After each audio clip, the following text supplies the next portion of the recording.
Evening. We are beginning the press conference with Mr. Šarūnas Jasikevičius from Fenerbahce Istanbul. First comment in English and later in Lithuanian. No, taip pat, mister. Good evening. Congratulations to our players and fans. Started the game more or less not understanding how we want to guard them. Obviously, the second quarter was something incredible for us. I don't know what happened at halftime.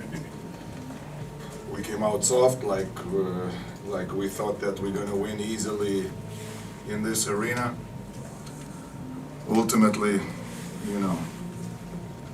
we have to be extremely happy that we came out on top here. If I'm not mistaken, we are the first team to win here, so it's a great job by our players.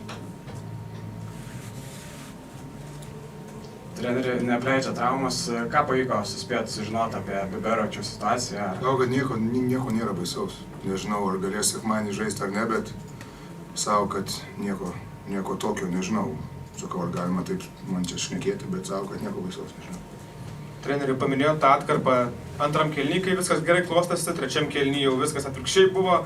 Minėjot, kad nežinot, kas galbūt įvyko ten, bet kaip sakykime, galima iš tos pusės žiūrėti į tas tokias dvi skirtingas Fenerbahce atkarpas, sakykime, taip, ar atsipalaidavimas, ar kažkokie, nežinau, fokuso dalykai, ar... Negaliu pasakyti, bet jeigu šita komanda sugeba grįžti iš 27, taip kodėl negali Fenerbahce sugrįžti iš kiek ten buvo, 17, kiek buvo. Tai dabar čia jau tokie dalykai šiuolaikiniam krepšinį, kaip sakant, yra, tik man, aišku, tu gali, kad tau sugrįžtų taip, bet tik ne taip žaidžiant. Sakau, vėlgi šitose rungtynėse, kur žaidžia dvi labai geros gynybinės komandos, kiekviena detalė tampa aukso vertės dar labiau, nes mažiau atakų yra, ne? Tai, kad taip leisti kai kuriuos dalykus, sakau, antrą kėlinį atrodo jau parodėm, kaip yra ir dar biškėšių kažkiek taip pasisekė, kad Žalgiris prametė, tai trečią padarėm 7 klaidas, aišku, antrą pusę yra 10 klaidų. Jo, kalbant apie tą rungtynių pabaigą, Žalgiris turėjo -3, galėjo išplėšti pratęsimo potencialiai su pataikytų tritaškių. Kaip jūsų akimis atrodė Žalgirio vieno paskutinių atakų? Galėjo, aišku. Nežinau, ką dar galima pasakyti. Aišku, kad galėjo. Galėjo mes anksčiau užbaigti. Jo, ir po rungtynių irgi matėm kalbėjęs su tuo pačiu Nigelu Haysu Davisu, bet irgi tam tikrais momentais, kitam kėlinyje Žalgiris turėjo berods -3, jis tą fade away sunku pataikė, kiek jo, sakykime, tas indėlis šiandien irgi jautėsi, tas šaltakraujiškumas lemiamomis akimirkomis. Dabar jau mes nelabai turim kur eiti su tuo kamuoliu, ne, jau daugiau, tai stengiamės, aišku, vėlgi, tai prieš mus nėra kvaila komanda, nėra kvailas treneris, pastatė gynėjus, kurie gali eiti iš priekio, kurie gali apsunkinti jam gyvenimą, kurie žino daugiau mažiau kokio stiliaus žaidėjas jisai yra, ne, tai, sakysim, tai dabar jau čia vis tiek yra tas mūsų žmogus numeris 1, į kurį ruošiasi visos komandos, ne, tai, sakau, vis tiek kažkiek tai pavyko surasti porą metimų, aišku, tas fade away toks buvo jau ten, biški kažkiek tai pasisekė, nors šiaip galima sakyti, kad pasisekė, aš tikrai manau, kad mes buvom nusipelnę pergalės.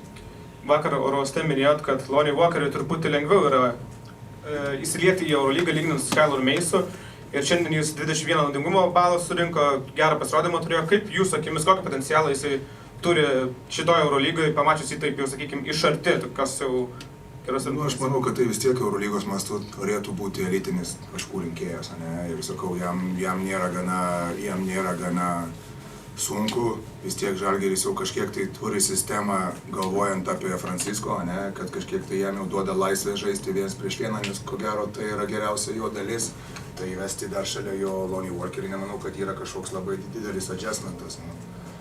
Sakau, pirmas 5 minutės berods jis ten jau įmetė ar 7 ar 9, tai tikrai negali jam duoti mesti. Sakau, Europos krepšinį tas žmogus turi eiti į vidų, į silpną ranką, lipti per aukštus ir bandyti užbaigti. Nes jeigu jam duosi mesti, tai jis primes kiek norės. Irgi šiandien ir ankstesnėse rungtynėse Mattas Mitchellas žaidė tam tikras atkarpas centro pozicijoje. Kaip jums toks, sakykime, ėjimas, aišku, ne iš gero gyvenimo, bet tikriausiai turi potencialą šis žaidėjas žaisti irgi tam tikras atkarpas vidurio puolėjas? Manau, kad vėlgi kaip treneris pasirašinėja kokį žaidėją, kaip Matt Mitchellą, jisai jau iš karto supranta, su kokia rolė jisai ateina. Viskas aišku, kad jisai gali žaisti per kelias pozicijas, gali dengti nuo 1 iki 5. Tai sakau, čia yra, manau, nuostabus pasirašymas, kiek žinau, nuostabus žmogus Rūbiniai, ne, ir Bešiktašo pernai, ir pats daug bendravęs su juo apie Žalgirį esu, taip kad tikrai, nu, sakau, tai yra trenerio vizija ir jinai yra, kaip sakant, įdėta tarp 4 linijų, ne?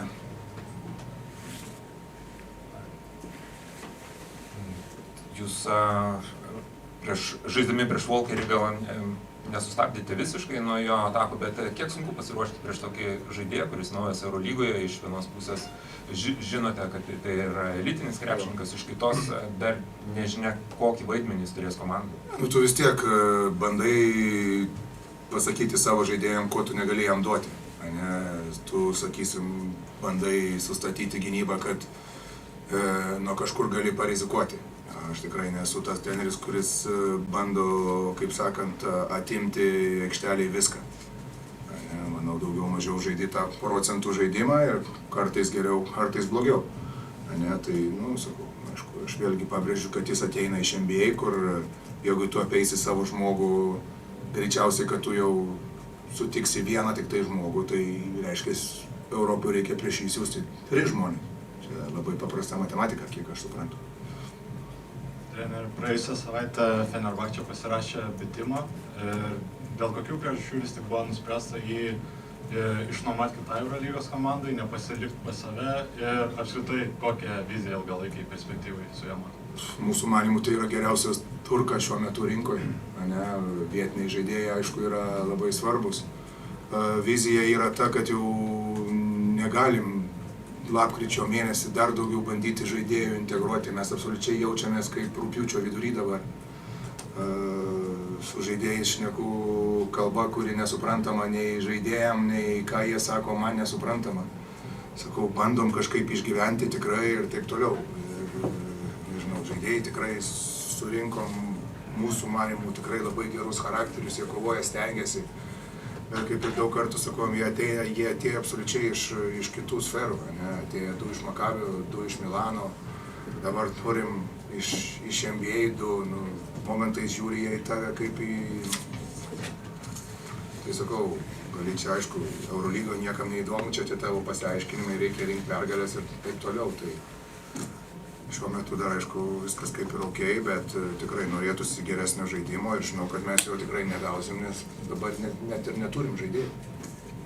Kalbant apie tas traumas, kaip sekasi Skotis su reabilitacija ir ar tikitės dar šį sezoną jį pamatyti? Nemanau, Skotis nemanau, vis tiek dabar jau šiais laikais su tais kryžminiais, tai jau niekas tikrai neleidžia sugrįžti. Taip, kai Kaukėnas sugrįžo po 4 mėnesių, bet Kaukėnas tai vis tiek yra ne iš tos planetos žmogus. Ne, dabar daktarai jau, kiek suprantu, jau neleidžia sugrįžti be metų laiko. Nerekomenduojama. Supratau ir paskutinis nuo manęs. Dar prieš sezoną išsiskyrėt su Šamaničium, bet klubas pažymėjo, kad išlaikėt žaidėjo teisės artėjančiam sezonui ir stebėsit situaciją. Dabar jis buvo pakviestas ir į išplėstinių Kroatijos rinktinės sąrašą, tai kokia situacija su juo irgi yra tikimybė išplėsti? Kiek žinau, tai Derija sakė, kad atrodo mes turim tą the first right of refusal, kaip sako, ne, tai nežinau. Bet sakau, jeigu dar reikia naują vieną žaidėją integruoti, tai geriau eisiu pats jau žaisti. Neklausai net, ką sakau. Treneri, kad jau užsiminėt apie Kaukėną ir pats esat buvęs Lietuvos rinktinės žaidėjas ir Lietuvos rinktinė, kad tik žais kitą savaitę 2 rungtynės su Šiaurės Makedonija, Rimui Kurtinaičiui tai bus debiutas. Kaip galvojate, ar Lietuvos sirgaliai gali jaustis ramus dėl patekimo į Europos čempionatą? Tada Lietuvos sirgaliai jaučiasi ramus. Nežinau, aš manau, kad tai yra, kaip sakant, kaip sakyti, čia dabar protingai ką nors, demokratinio proceso dalis. Ne? Viskas, kas vyksta. Nu tai, jeigu tokia mūsų sistema, išsirinko žmogus eina su bendraminčiais. Pradedant nuo viršaus iki rinktinės vyrtrenerio, matom, vyrtreneris renka savo bendraminčius. Tai to klausimo, aš manau, taip ir norėtų būti ir nežinau, ar politiškai dar kažką geriau galiu pasakyti. Kitą savaitę savaitę Panathinaikos atvyksta į Kauną be Ergino Atamano, kurį išleido į Turkijos rinktinę. O kaip sakyti, Fenerbahče, ar eina kalbas, ar išleis žaidėjus? Čia ne mano sprendimai, kiek žinau, jau paskelbta yra, kad iš mūsų tik Bitimas važiuoja. Čia galėjo turėti tą pirštų kombinaciją įtakos? Kaip? Galėjo tą pirštų kombinaciją Atamano turėti įtakos? Ai, pirštų kombinacija. Negaliu atsakyti tikrai. Negaliu atsakyti, ar turėjo pirštų kombinaciją. Kaip sakant, visi mes gudrus momentais. Dar truputį grįžtant prie rungtynių, pabaigoje irgi tos aktyvos buvo atkarpos, kai apskritai 3 centrus buvo pasodinęs ant suolo, kaip jos atrodė? Nu tai, nežinau, Sertočio negali leisti, paleidom, turėjom idėją jį leisti prieš Mičelą. Mičelas įmetė vieną vidutinį. Niko Meli nelabai turėjo geriausių rungtynių. Sakysim, Nigelis buvo ir reikėjo kažkiek tai ball handlerių, nes Žalgiris spaudė mus labai, tai ten jau bandai leisti, kas tą kamuolį gali pasivaryti. Nu, tai gaunasi, kad labai jau tokia paprasta ir matematika. Nu, svarbiausia, kad kažkiek tai buvo žaistis agresyviai, verštis, nes Žalgiris bonusė vis tiek. Nu, tai, nežinau, sakau, tik tai galbūt svarbiausia klaidų buvo nedaryti. Šitą momentu ir tą prieš spaudimą nepasimesti. Edgarui Ulanui šiandien pritrūko 6 taškų, kad aplenktų jūs visų laikų rezultatyviausių lietuvių Eurolygos sąraše. Tai viskas kaip planuotas, suprantu, ne? Išvykstant. Jeigu taip, tai jo, aš net nežinau. Tai žaidžia dabar dvigubai daugiau rungtynių, tai neįdomu. A tik 6 trūksta tikrai?